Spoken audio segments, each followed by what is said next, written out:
Bonsoir et on commence ce journal des présidentielles avec Nicolas Dupont-Aignan. Le président de Debout la France, arrivé 6e du premier tour avec 4,7 des voix, a apporté son soutien à Marine Le Pen ce vendredi. Il dit avoir passé un accord de gouvernement en cas de victoire du Front National et sous certaines conditions. On l'écoute chez nos confrères de France 2. J'annonce officiellement que je soutiendrai Marine Le Pen, que je ferai campagne même avec elle, sur un projet de gouvernement élargi. Et j'annonce aussi que nous avons, et je le dis aux Français qui viennent notamment de la droite et qui ont été trahis par les leaders de droite, que nous avons l'occasion de mettre fin à une cassure absurde entre les patriotes et les républicains.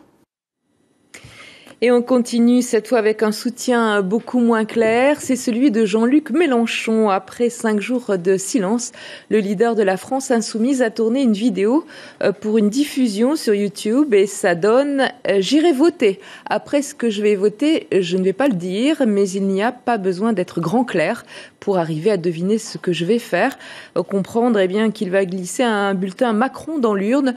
Le candidat de la France insoumise cherche ainsi à maintenir la dynamique pour les législatives. Emmanuel Macron a vivement critiqué cette attitude peu tranchée de Jean-Luc Mélenchon au cours d'un meeting à Châtellerault dans la Vienne. Il a déclaré que l'ancien ministre de Lionel Jospin trahissait les siens.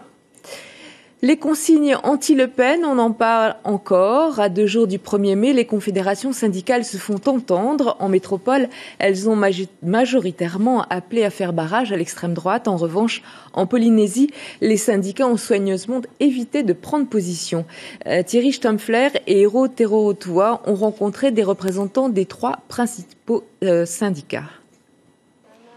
À la veille du 1er mai, fête des travailleurs, les syndicats ont reçu une invitation tardive du gouvernement pour lundi matin, mais certains d'entre eux réservent encore leur réponse, comme l'an dernier, où plusieurs organisations avaient boycotté la rencontre. Autre actualité pour eux, la question d'afficher publiquement ou non une préférence entre Marine Le Pen et Emmanuel Macron. Côté CSTP, pas d'hésitation, ce sera Macron. Je suis plutôt pour un jeune. Et pour une fois, on a un jeune devant nous et il ne faut pas louper cette occasion. Moi, je crois à nos enfants, je crois aux jeunes et je crois aussi à ce jeune-là, ce jeune monsieur.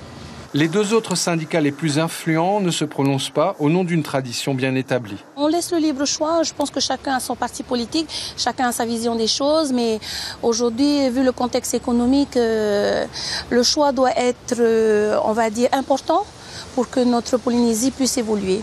Donc vous incitez quand même les gens à aller voter, pour qui ils veulent, mais d'aller voter. Oui, il faut qu'on aille voter. C'est quand même notre devoir aujourd'hui de voter. Mais pour qui ils vont, non, c'est leur choix. Par respect pour nos adhérents, qui sont de tous bords d'ailleurs. Donc aucune consigne n'a été donnée pour la présidentielle. Et avec cela aussi, c'est ce que nous allons maintenir tant qu'on sera là, c'est-à-dire moi-même et mes camarades. Les organisations syndicales à Paris ont une position bien différente, mais nous ne sommes inféodés à personne, répondent les syndicats locaux. Voilà, et c'est la fin de ce journal des présidentielles.